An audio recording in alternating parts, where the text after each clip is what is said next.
Hey, how we doing, baby? It's the Absolute Lee Show. We are back in the saddle, and you are listening or watching to us, and we love you for it. Hello from me and your podcast father, Aiden. Stoked to be back, man. We're both kind of riding high, dude. The weather's still good. It's hot. It's sticky. It's raining at night. The rain's crazy, by the way. Uh, have not gotten quite used to the Nashville thunderstorms that will just pop up out of nowhere. Really got rocked. I got home from the road on Saturday morning, and I walk up to my porch, and I had like a mini panic attack because it looked like someone broke into my house. The front porch, both chairs had been flipped over. This little lantern got pushed over. There was glass all over the place. I really freaked out. I thought that somebody had gotten into the house and Anna was in there and I wasn't there. But it was just the wind. It wasn't a nefarious actor. It was just the wind, and it's okay. And I took a picture and showed it to my landlord because she's not the chillest person of all time, and I wanted her to know that I didn't break her lantern in a fit of rage. So that ain't on me, Katie. That was the wind. That was Mother Nature. But yeah, things are good, man. Life is really quite grand. I went up to Pittsburgh last weekend with friend of the pod, young legend Aaron Weber. That was a blast, man. We went up and did a gig. I was on a Southwest flight on Saturday morning and came back. It was like 7:30 in the morning. I'm ripping off about 3 hours of sleep. I'm sitting there. Content brain goes off. I'm sitting there, window seat. Love the window seat. Get to lean against the entire plane. That's really nice. I'm also a big window gazer. It's never lost on me that flying in an airplane is truly incredible. It is a miracle every time. I don't get it. How do the wings not flap? I don't understand. Just stiff. There it is. First 3-minute burp. You already know. I just don't know how it works. So I like just staring out the window and looking at the wings kind of, wobble like that. And that's kind of spooky. Keep an eye out for birds. I'm a big exit row guy. I love feeling like I have a little bit of responsibility on the flight. I take the exit row very seriously. You got to give the verbal confirmation, and I always hit her with the yes, ma'am. I might even throw a salute in there, or hit her with a bow or something, just to let her know that if something does go down, then your boy's gonna handle it. Okay, I'm like the Sully, the Captain Sullivan of being a passenger on an airplane. So I was sitting there, made some super silly little video about, acting weird so that people won't come and take the middle seat on the Southwest flight. Put it up on my story. A couple hundred people saw it, which was nice. And it got enough like interaction and likes that I was like, hey, whatever, I'll throw it up on a reel. And then 500,000 views later, here we go, man. That was pretty cool. So I did that this weekend, and the show itself was fun, man. Flew up Friday morning. Nashville to Pittsburgh is a 70-minute flight, which is crazy, right? I didn't think that's so fast. Very fast. So fast, not even like a time zone change or anything. 70-minute flight, get there, and then the venue was an 80-minute car ride. How crazy. 70 minutes in an airplane, dude. Like 800 miles in an hour and 10 minutes. And then we get there and we got to drive longer than we flew. So that's comedy. Stopped at, what's the place called? Primanti Brothers. Had a sandwich that set me back physically for a couple weeks. Coleslaw. I mean, all the sides were on the sandwich. That was truly something. Weber pulled a crazy move, got dessert as an appetizer. So before we ate the world's biggest sandwich, we had funnel cake fries at 11 o'clock in the morning. So that kind of set the tone for what we were going to do. And a little Greensburg at Live Casino up outside of Pittsburgh, which is really an awesome little town, man. I like Pittsburgh. It's pretty much just Cincinnati. It's Cincinnati a couple clicks further north. So I really liked that. The show itself was fun.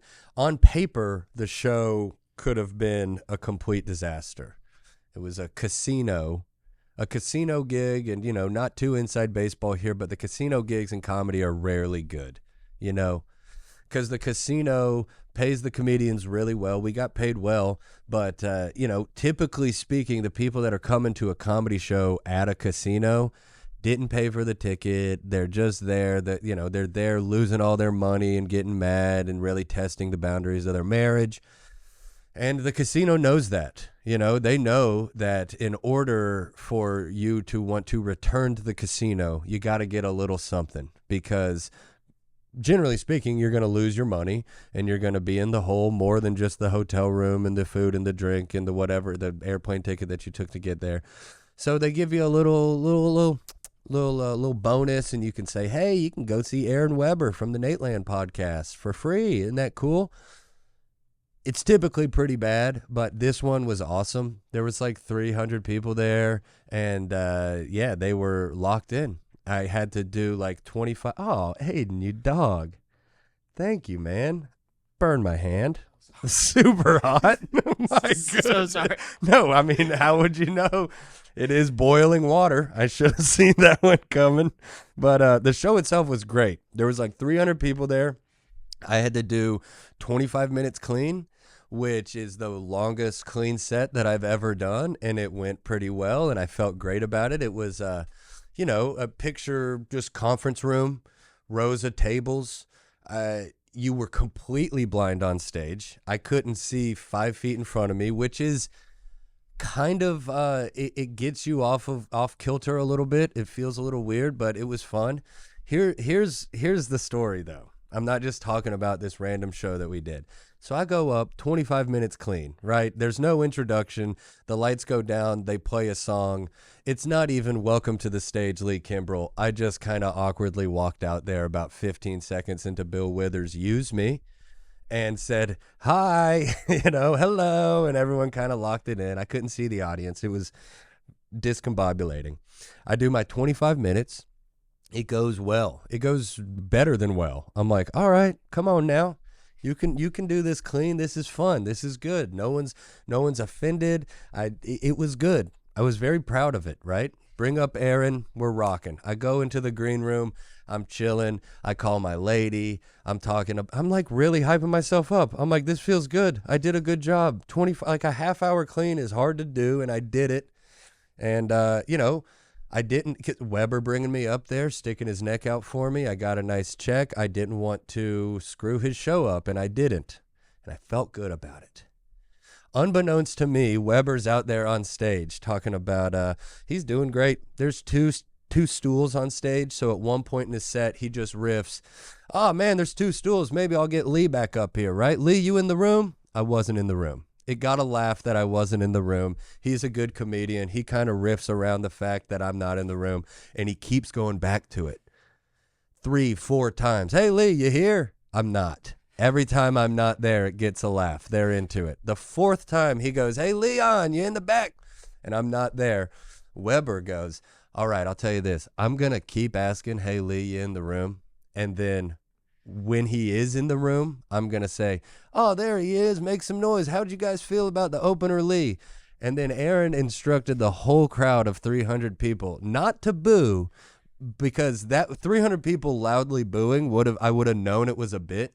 He instructed them to sound incredibly indifferent. So it was, dude, Aiden, Shout out, Aaron. Bro, Aaron rocked me. I walk back into the room, 10 seconds. I'm in the back of the room trying to get a picture to like send out and be like, this show rips. I was feeling so good. And I walk into the back of the room, 10 seconds. I'm 100 feet away from the stage. It's like not ideal. He goes, Lee, you in the room? And for a half second, I'm like, oh, I go, yeah, from the back of the room. And then you kind of see Aaron's face light up. And he goes, oh, there he is. Come on now. Make some noise. What do you guys think of Lee, the opener? And dude, the whole room just went, 4 guys were like, boo! Dude, I had no idea it was a bit. I almost started crying, dude. Like, I literally went back to the green room with my tail between my legs and called my mom. I called my mom, not to like, I did not like cry to my mommy, but I was just like, God, let's just talk about anything else. I need to talk to my mom right now. So then the show's over. Aaron ripped. I go up after Aaron, and just close out the show. Thank you one more time for Aaron Weber. Thank you guys. Greensburg, get home safe. I love ya. I'm Lee Kimbrell. Do the job, even though like I felt bad. I felt so bad. There's a meet and greet going on. I skipped the meet and greet. I walk back to the green room and I see these people from the show, and they were like, oh my God, Lee, that was so great. And I just hit them with the, yeah, whatever, man.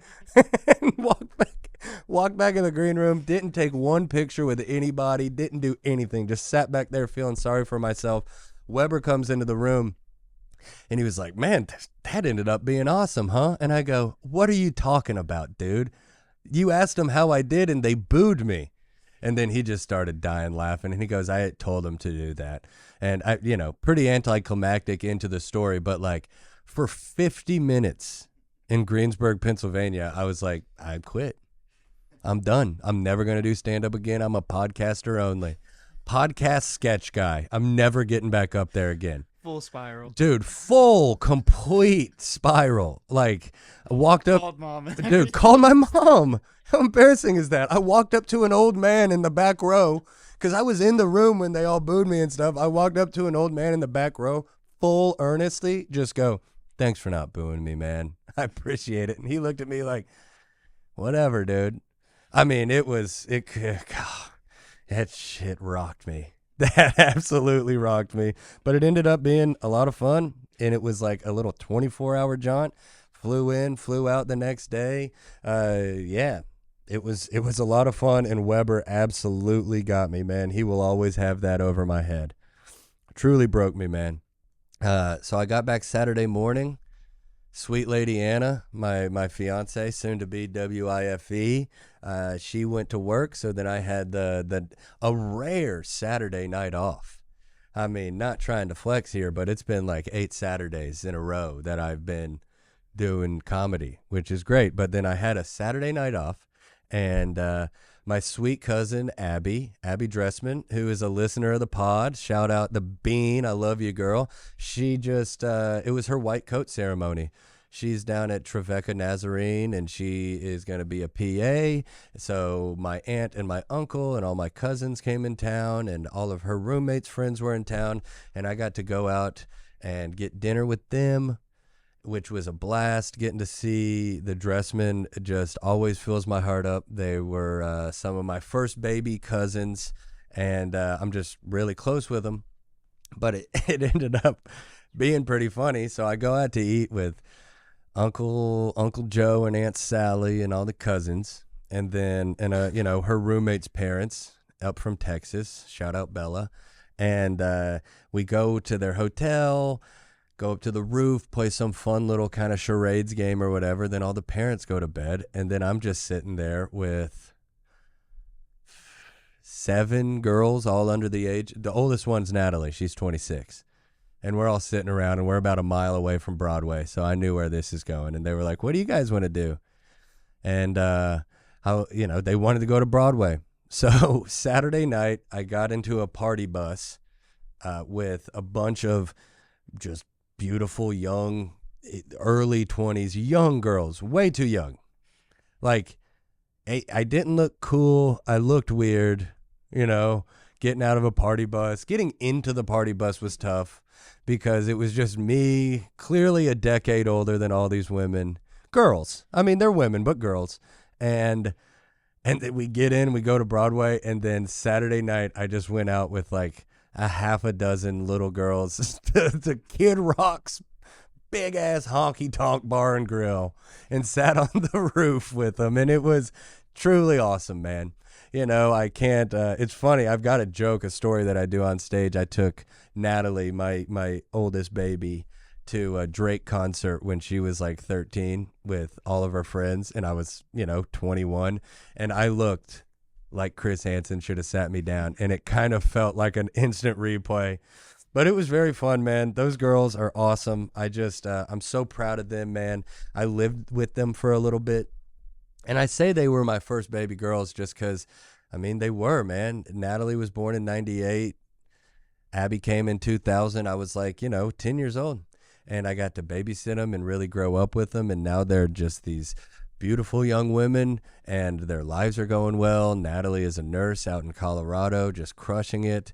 Abby's about to be a PA. Joey just did a semester abroad in France and now he's back. And I don't know, it's just a very cool moment, getting to walk around with these kids and hang out with these kids who just aren't kids anymore, and get a couple drinks in us and you start talking about stories that you've never heard or, tell them things that they've never heard. And then I hear stuff that I've never heard and I'm like kind of appalled. But then they're like, what are you talking about? I'm 26. And I'm like, I guess that's true, but you're a baby in my mind, It was very cool, man. Getting to hang out with them was just a blast. I'm super proud of Abby. She's going to be a good PA and is just a good girl, I lived, when I first moved up to Cincinnati, I lived with them and I would pick them up from school and stuff. And just some weird full circle stuff. So I just wanted to shout out the Dressman, say I love you and good job. And thanks for listening. And Viv, if you're listening to this too, start open mic, you little dog. They got this friend from New Jersey who is somehow a 45-year-old Italian man stuck in the body of a 22-year-old Cuban girl from New Jersey. She's just an absolute firecracker. But that was a fun weekend, and then we came back. I've kind of been keeping it chilly. Had a fun little set at Zany's last night, man. AC/DC is in town, and it was a big outdoor concert, and it got canceled because of the aforementioned rain. So the whole audience was a bunch of AC/DC. It was like doing comedy just for a bunch of different copies of my dad. It's a demographic that I can get down with. And we had a good old time, man. We had ourselves a good old time. It was very fun. And now I'm just back in Nashville, hanging out with my lady. We're about to move into a new house, moving out to the burbs. Things are moving and shaking, man. I'm kind of in that spot in my life. It's it's nothing to complain about, but things are going so well for me right now that it's you start freaking out and getting anxiety about the other foot drop or the other shoe dropping. You're like, can it be this good for this long? What's going to happen? Then your brain starts playing tricks on you. But no, I think that is a fool's game. When things are good, just ride it out. Don't question it too much and just kind of ride it out, man. It makes me really happy. I don't know. It's hard to beat. I was talking on the phone with my brother the other day, who is awesome. He's about to go back abroad. He's the world traveler. I think I've talked about Steven a little bit, but Steven will just come over. He'll get a job in America, hit a huge lick, just work his butt off for a year, take that money, and then just go live abroad for a while. So he's spent probably, out of the last decade, he's probably been somewhere else in the world besides the United States for 5 or 6 of them, Did that out of college, got a job at a factory, saved up all his money, then got a work visa and moved to Australia for a year with his buddies and worked at a mango farm. And he's one of my favorite human beings on earth, man. If you remember from the first episode when me and him tortured the babysitters and everything, that's the guy. That is the guy right there. And he's going back to Nepal in a couple weeks. And I'd be lying if I said I wasn't a little scared. India, Pakistan's popping off right now. There's 3 active wars. And then he's like, well, I'm just going to go ride a motorcycle around. But Godspeed to him. He's got one of the greatest stories I've ever heard from his time over there in the Far East. He was bopping around India. He was gone in India for a long time, almost 2 years, I think. And he was bopping around India and got him a little girlfriend, okay? And she knew what was up. That's an American boy bopping around in India. He ain't going to move there forever. She knew what was up. He had communicated it to her. He's like, listen, this is great.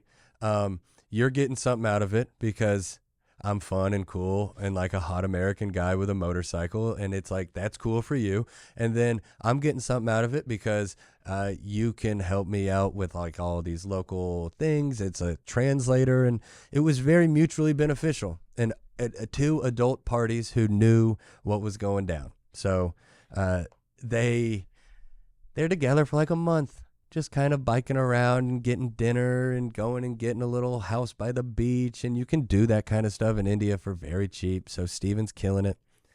The last night that they're together, they go out, they get some dinner, they come back to his little bungalow or whatever. They do what two adults do.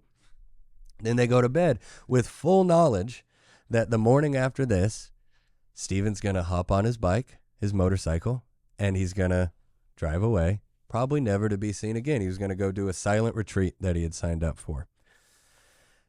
Everything seemed good, right? This lady, she was sad about it, but she knew what was up. Steven didn't drop no bomb on her, right? They go to bed after a couple drinks. They go to bed. Steven wakes up in the middle of the night and he looks over and the girl's not next to him. And he goes, that's kind of weird. I wonder if she's in the bathroom or something. Then he hears something and feels something under the covers. So he pulls the covers up and this woman is cradling his package, right? Hitting him with, okay, that's maybe not verbatim what she said, but imagine a spell. Imagine a spell being cast on your twig and berries, okay? And that's what was going on. This girl was from Nepal. She had lived there her whole life. She put a spell on him. So Steven goes, all right, well, this isn't exactly how I wanted it to end, but it's definitively over, so see you later. Middle of the night, gets out of bed, puts on his backpack, hops on his motorcycle, and it's like, wish you wouldn't have done that, but bye, and takes off. All is well, right? Nay. He gets to this silent retreat that he was going to do. It's real India, okay? It's not like he didn't sign up. It's not a Groupon. He didn't really even sign up. He learned about this silent retreat. You go there, you meet with the guru, and then he deems whether it's appropriate or not for you to do it, right? So Steven shows up. This guy, picture the most stereotypical guru you can. Long white beard, like a toga type looking thing, little red mark on his head, like the real deal, who had never met Steven, didn't know he existed, hadn't seen him online because this guy's not online, has never met Steven before. The night before, he gets a spell cast on his wiener, right? He walks into this silent retreat, this guru who had never seen him, didn't know him from Adam. Steven said he walked in and all the color drained from this guy's face. He looked like he had just seen a ghost, like he almost got sick. And Steven's like, yo, what? The guy starts speaking to him in broken English, and it's like, where have you been? And Steven's like, I was on like the border of Nepal. And he's like, have you been sleeping with somebody? And Steven's like, yeah. Basically, what this guy ended up telling him was, you've been cursed by a witch and you might have HIV. That was the sentence that he said to Steven. Upon meeting him. Upon meeting this guy who, he didn't know who Steven was. He didn't know Steven was coming. And he didn't know that he had just gotten a spell cast on his wiener and balls. He didn't know that. 18 hours later, Steven walks into the silent retreat, and this guy's like, yo, did you bang a witch? Is basically what he said. He was like, you've been cursed. You're shrouded in dark energy. This is really bad. You might have AIDS. Like, he said that to Steven. So Steven's sitting there 100 miles away from like a first world hospital, and the guy's like, all right, man, well, let's get to the whole like your soul's been poisoned part. So for like 5 days, Steven fasted, only drank water. They fed him charcoal. He sat in a sweat tent. Guys like chanted around him, put their hands on him. Steven had to do this whole thing to purge this dark energy until this guy was like, all right, you're good, but don't do that again, you know? And And then he got on his bike, went to a clinic to get the ultimate test, and he's clean, thank God. Stephen does not have HIV or AIDS or a dark energy shrouding his entire being, but like legitimately, my brother was cursed by a Nepali witch in India, and you can roll your eyes at it, you really can. But it is real. That's the thing, man. It's like it is real. If you are a woman or a person that is born into this culture, and from the second that you can understand language, you're told that it's real, guess what? It is. It is real. Like, up until 150 years ago, it was complete commonplace for everyone to have like little weird supernatural happenings. It wasn't, you weren't considered a weirdo if you had a ghost story or a witch story or any kind of entity, or if you were visited by a fairy or whatever it is. Like, all of these cultures have these stories, and they were real. Until like 150 years ago, when it's a whole different podcast, but the church came in, and I consider myself a Christian. That's what I follow, but like it has kind of been bastardized a little bit to the point where it became a thing of power, right? Where they were in charge of what happened to your immortal soul afterwards, and if you believe in anything else other than this, that is a false god, that's a false entity, bad. So people kind of went away. The kind of wire or whatever that we all have for this kind of weird stuff went away, and now you tell a story about your brother's balls getting cursed by a witch, and people are like, that's not real. Well, it was, dude. It did happen. I've always had that. My Nana was this very beautiful, kind of mystical. You would just look over and she'd be smiling, and you'd be like, what are you smiling at? And she's like, listen to the trees. Like, she was that kind of woman. It would rain and she would start singing, and you'd be like, why are you singing, Nana? And she's like, I'm singing with the flowers. Don't you hear them sing? And she'd say that to me at 4.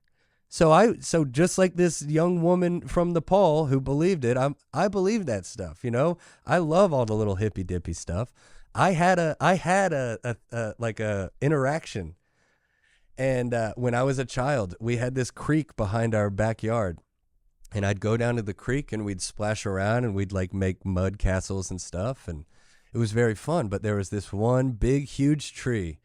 And one day there was a storm and it broke in half, so they had to cut it down. So it was like a stump right by the creek. It was like this big. And for like 2 weeks in a summer when I was, I don't know, maybe 5, I would go down to this stump, and I would put my head in this stump, lay down in the creek, put my head in the stump, and dude, see fairies. Fairies were there. I interacted with them. I talked with them. They told me things. We laughed. It kind of got scary, but like they were there. I've got this theory, like the imagination of a child. People always talk about the imagination of a child, and how you lose a little bit of that whimsy when you get older. We were talking about being jaded, right? You lose that whimsy. I do think that when you're a kid, before you get all of this information that goes in your head that tells you this stuff isn't real, why wouldn't you think it's real? Every little kid believes in magic. Every little kid does. And I still remember it. And like, even if it was just my childhood imagination, that's still real. That is still real. It's if you take a big old dose of DMT or something and you go into the crazy realm and you talk to these entities or whatever, yeah, it was a hallucination that was induced by something, but it's not real. It did happen. So I had this like little couple week interaction with these fairies, and the second that I told all my friends, went away. I was nervous. I wanted to keep it to myself, but then I was like, let me tell Zach Davidson and Tess and Steven. Let me tell them about it. And I told them, and we went down to the stump, and it was just a stump. There was no magic fairies. There was no nothing down there, but it was real to me, and it's still real to me, dude. I still really believe in it, man. And like every culture, Native American, African tribes, over in Europe, over in Asia, they all have stories of fairies or the fae or whatever it might be. And I have mine. and I freaking stand by it, dude. Yeah, it is. It's as real as you want it to be, you know, and it's like a comedy show. I'll say that when I'm hosting sometimes, if the energy's a little light, or maybe I hosted an open mic for years and years and years where it would be 15 comedians in a bar on a Monday night and 3 people who didn't know comedy was about to start, and I'd have to go up there and start the show, and that's what I'd say. I'd say, guys, this is going to be as good as you want it to be, and it's going to be as real as you want it to be, and I stand by those words, man. This world is way more beautiful and magical than people give it credit for. I think there is a concerted effort right now by whoever you want to call it, the whatever, whoever they are, the movers and the shakers, the ones who want us to think that the world is dark and bleak and without God and sad and hateful and mean. That's what's getting pushed to us right now, and I just couldn't disagree with it more. I think this place is really something, man. We're walking around. Some days this realm is heaven, some days it's hell. But it is ultimately your choice. You know, it is your choice. There's all sorts of stuff that's going to come in, try to steal your shine, try to scare you into forgetting or remembering how beautiful where we live is. And it's easier said than done, man. If you're sitting there and you're listening to this at a job that you hate and your bills are bad and your girl's hating on you because the bills are bad and all of this stuff, I know I'm saying this from a very privileged position right now, but even when things are bad, you can kind of make the choice to make them good. And I fully hold on to that. And things are cooking for me right now, and they're really good, but they will be bad. They will be bad. That's how it works, man. Bad stuff's gonna happen, and but I'm not gonna let it get me down, baby. I got too many people to take care of, and too many people taking care of me, and that includes you guys. You guys take care of me, man. I say this a lot, but I'm just so thankful that you guys listen to this. I can't wait to keep doing it. In a couple years, we'll be doing our 150th episode, and the world will look a lot different for all of us, but we'll still be here together, baby. Do I believe that? Absolutely. All right, let's get a tea sip in. What you got, 80? Before you go, real quick, the guru told him not to do it again. Was the advice to not hook up with like strangers or witches specifically? Witches specifically. He's like, it's like, hey, man, if you're over here, you're probably going to run into a couple witches, you know? I mean, the dichotomy of India is truly fascinating. It's been like there are villages. Stephen will roll through a village that's been there for 1,500 years, you know? And like they've never seen a white guy, and he's got red hair. So Stephen would roll up in some like village, and they'd like grab his hair, and he'd like show him the iPhone, and it might as well be like a plasma blaster. You know, it's the craziest thing they've ever seen. So he'd like take pictures and all this stuff, and then he'd go 10 miles down the road and stay with a family that like who had a teenage kid with like a Waka Flocka Flame poster on the wall, you know? So the kid would be sitting there like listening to his iPod Nano, and then Steven would be like, hey, let's go on a hike. And the kid who's got an iPod Nano will be like, oh, I can't go on a hike there. Those woods are haunted. And it's just this crazy, you know, give and take. And it is a fascinating part of the world. And he's going back out there. So if you don't mind, just, keeping my brother in your prayers or vibes or thoughts or whatever you got, just think about Steven over there, because he will be fine. But it's scary every time he goes over there. And he's leaving beginning of June, little June. All right, man. That's it. Aiden, thank you as always. This one flew by. I love you guys. Talk to you soon.